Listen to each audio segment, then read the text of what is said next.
Sir ఆంధ్రప్రదేశ్‌లో రాజకీయాలు చాలా హీటెడ్‌గా ఉన్నాయి. ఇది రేపో ఎల్లుండో ఎలక్షన్ జరగబోతుందా అనే స్థాయిలో ప్రతిపక్షం యాక్టివిటీ కనపడుతోంది. ప్రభుత్వం యాక్టివిటీ కనపడుతోంది. సో విద్యుత్‌పై నిరసనలు, వైఎస్ఆర్ కాంగ్రెస్ పార్టీ, అల్లు అర్జున్ వివాదం చాలా ఇష్యూస్ ఉన్నాయి మాట్లాడడానికి సంబంధించి. సో విద్యుత్ ఛార్జీల పెంపు అంశంతో మొదలుపెడదాం. విద్యుత్ ఛార్జీల పెంపు పాపం జగన్మోహన్ రెడ్డిది అంటూ ప్రభుత్వం చెప్తోంది. సో ఈ ప్రభుత్వమే పాపం చేసింది అంటూ జగన్మోహన్ రెడ్డి రోడ్డెక్కారు. కానీ ప్రజలు మాత్రం బిల్లులు కట్టాల్సిన పరిస్థితిలో ఉంది. ఎవరు పాపం చేశారు? ఎవరు పుణ్యం చేశారు? ప్రజలకి ఈ భారం ఎందుకు పడుతోంది? ఇక్కడ నరసింహరావు గారు ఒక హ్మ్. ఆ, ప్రజల కోణంలో నుంచి మనం కొన్ని అంశాలను చాలా నిష్పక్షపాతంగా నిజాయితీగా విశ్లేషణ చేయాల్సిన పరిస్థితి ఉంటుంది. హ్మ్. దానికి వైఎస్ఆర్ కాంగ్రెస్ పార్టీ లేదంటే తెలుగుదేశం, జనసేన, భారతీయ జనతా పార్టీ ఏ ప్రభుత్వం కూడా మినహాయింపు ఉంటుందని నేనైతే అనుకుంటాను. అవసరం లేదు మినహాయింపు. ప్రజలే. అల్టిమేట్ గా హ్మ్. ఇప్పుడు ఆ, ఒక పాపం చేసినటువంటి వ్యక్తి ముస్లిమా, క్రిస్టియన్నా, హిందువా పక్కన పెట్టద్దాం. హ్మ్. ఒక పాపం చేసినటువంటి ఒక వ్యక్తి చనిపోయిన తర్వాత హ్మ్. ఆయన ఏ మత గ్రంథాల యొక్క వాళ్ళ యొక్క సిద్ధాంతాలను బట్టి నరకానికి వెళ్తే కొంతమంది, స్వర్గానికి వెళ్తే కొంతమంది వెళ్తూ ఉంటారు అనేది సారాంశం. మనం నమ్ముతాం. హ్మ్. ఉందా లేదా మనకు తెలియదు కానీ బట్ ప్రజల నమ్మకాన్ని మనం గౌరవించాలి కదా. హ్మ్. హ్మ్. ఒక పాపం చేసినటువంటి వ్యక్తి నరకానికి వెళ్తాడు అనేది ఎంత కరెక్టో, హ్మ్. ప్రభుత్వాలు ప్రజలని కరెంటు ఛార్జీల పేరు మీద లేకపోతే నిత్యావసర వస్తువుల ధరల మీద పీకు తింటున్నాయి అనేది కూడా అంతే వాస్తవం. హ్మ్. దానికి ముస్లిం అయితే తప్పు చేస్తే వాళ్ళ దేవుడు క్షమిస్తాడు. హ్మ్. క్రిస్టియన్ అయితే తప్పు చేస్తే వాళ్ళ దేవుడు క్షమిస్తాడు.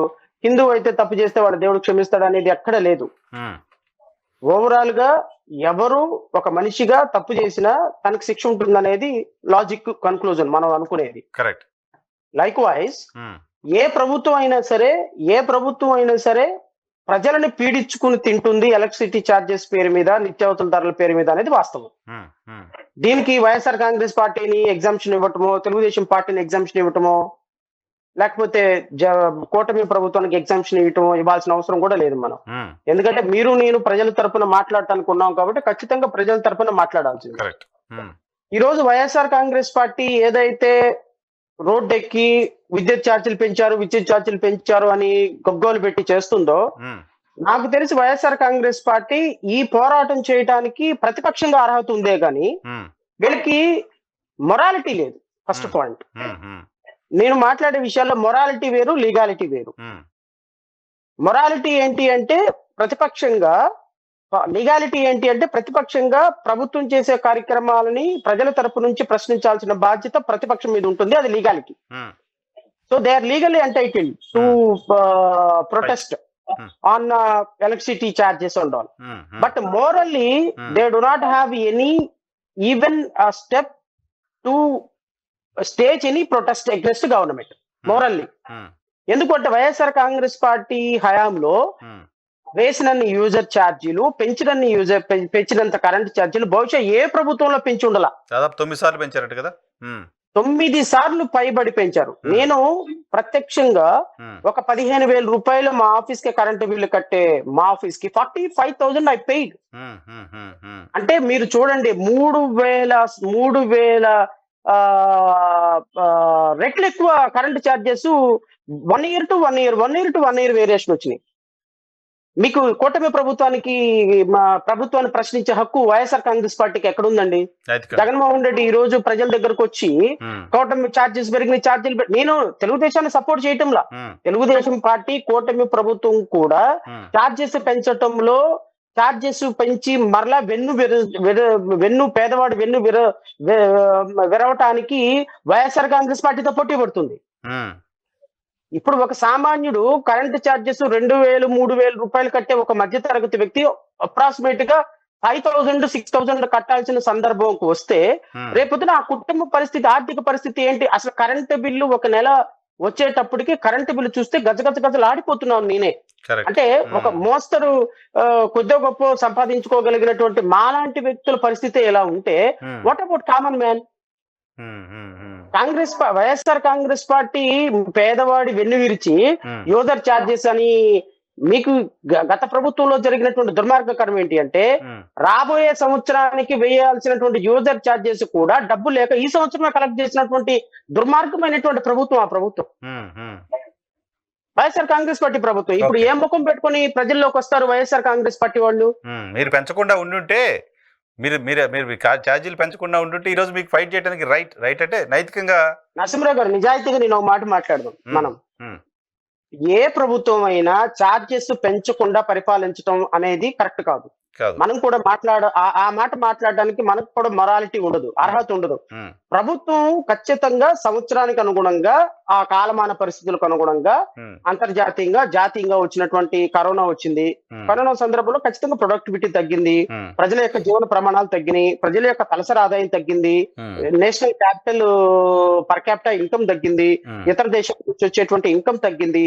ఇలాంటి సందర్భంలో ప్రభుత్వాలకు కొంత వెసులుబాటు ఉంటుంది పెంచుకునే అవకాశం. లేదంటే సంవత్సరానికి అనుగుణంగా గత సంవత్సరం మీరు 1000 రూపాయలు కట్టారు, ఈ సంవత్సరం 1100 1200 పెంచండి. ఒక 10% 5% పెంచడం తప్పలేదు.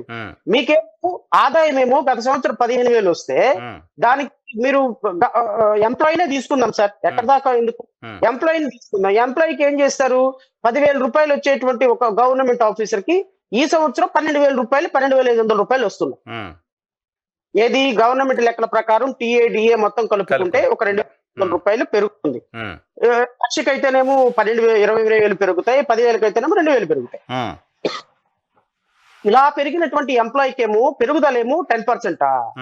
అతను ఓన్లీ విద్యుత్ ఛార్జీల మీదేమో 3,000% కట్టాలా? భారం ఎంత భారం చెప్పండి. గవర్నమెంట్ కూడా రీజనబుల్ గా పెంచుకుంటా పోతే ఎవరు మాట్లాడడం. అరే ఈ 2,000 ఈ నెల 10,000 రూపాయలు కట్టిన కరెంటు బిల్లు జూన్ నెల జూలై నెలకు వచ్చేసరికి 20,000 రూపాయలు అయిపోతుంటే, డబుల్ అయిపోతుంటే కరెంట్ ఛార్జీలు. వైఎస్ఆర్ కాంగ్రెస్ పార్టీ ప్రభుత్వంలో జగన్మోహన్ రెడ్డి చేసినటువంటి పనులు ఇవే. మీరు ఈ రోజు వైఎస్ఆర్ కాంగ్రెస్ పార్టీ రోజా కావచ్చు, వీళ్ళందరూ కూడా సిగ్గు లేకుండా ఏ విధంగా రోడ్డు మీదకి వస్తారు? చెప్పు తీసుకొని కొట్టాలి ఒక్కొక్కళ్ళని. రోడ్ల మీదకి వచ్చిన కాంగ్రెస్ పార్టీ వైఎస్ఆర్ కాంగ్రెస్ పార్టీ నాయకుల్ని. మొరాలిటీ ఎక్కడుందండి వాళ్ళకి? లీగాలిటీ ఉంది. లీగాలిటీ పరంగా ఓకే, మీకు 11 సీట్లు వచ్చినాయి కాబట్టి ముఖ్యమూలుగా 11 సీట్లతోటి మీరు ప్రతిపక్ష పాత్ర పోషిస్తున్నారు కాబట్టి మీరు తప్ప ఈ ప్రతిపక్ష పాత్ర పోషించే అవకాశం కూడా లేదు. అడగండి. కానీ బట్ ప్రజల పక్షాల నుంచి మనం మాట్లాడుతుంటే ఓటమి ప్రభుత్వం చేసిన దాన్ని ఖండిద్దాం, నో డౌట్. ఓటమి ప్రభుత్వం కూడా ప్రజలకి అష్యూరెన్సెస్ ఇచ్చి మీకు మంచి పాలన అందిస్తామని చెప్పి కరెంటు ఛార్జెస్ పెంచమని చెప్పి ఈ రోజు మళ్ళీ కరెంటు ఛార్జెస్ పెంచి పేదవాడు వెళ్ళి విరుస్తున్నాయి. పెంచమని చెప్పడమే కాదు, నేను అవసరమైతే తగ్గిస్తానని కూడా చెప్పాడు. దీన్ని మనం అడుగుదాం. బట్ మీరు అడిగిన మొదటి ప్రశ్నకైతే వైఎస్ఆర్ కాంగ్రెస్ పార్టీకి ఏ విధమైనటువంటి మొరాలిటీ లేదు ప్రశ్నించడానికి.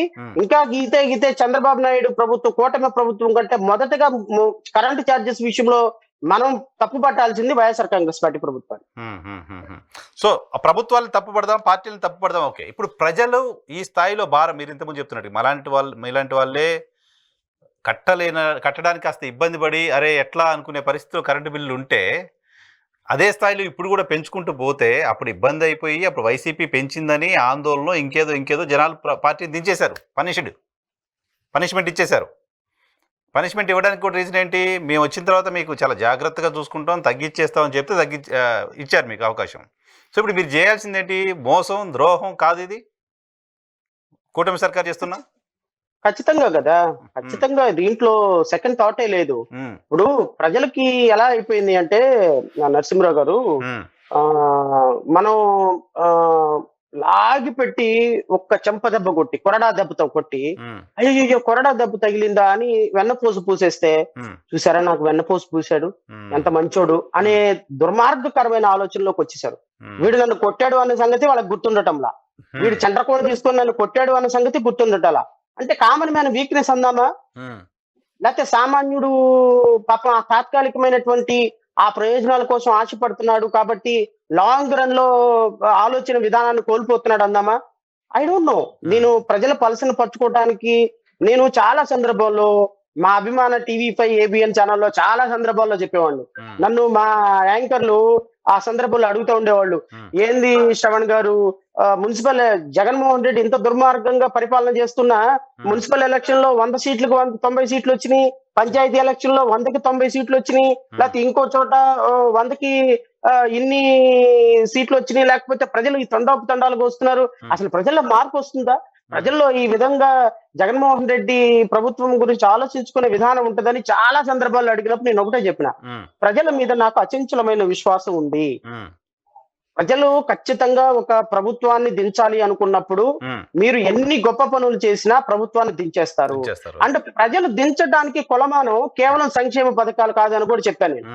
ఇప్పుడు నరసింహరావు గారు డిగ్రీలో బీటెక్ లో ఫస్ట్ మార్క్ రావాలి, 60% మార్కులు రావాలంటే 10th క్లాస్ లో ఫస్ట్ మార్కులు రావాలంటే ఇంగ్లీష్ లో 60 రావాలి, తెలుగులో 60 రావాలి, హిందీలో 60 రావాలి, లేకపోతే సోషల్ లో 60 రావాలి, ఇంకో చోట 60 రావాలి.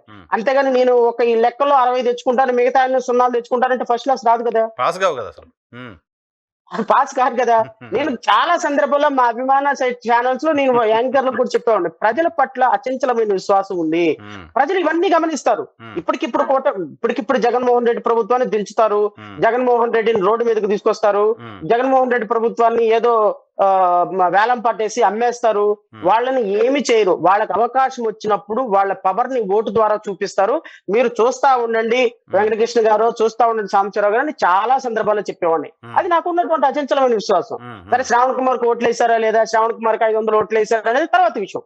పొలిటికల్ సిస్టమ్ లో నేను ఫిట్ కాలేకపోయి ఉండొచ్చు, పొలిటికల్ మేనేజ్మెంట్ లో ఫెయిల్ అయి ఉండొచ్చు.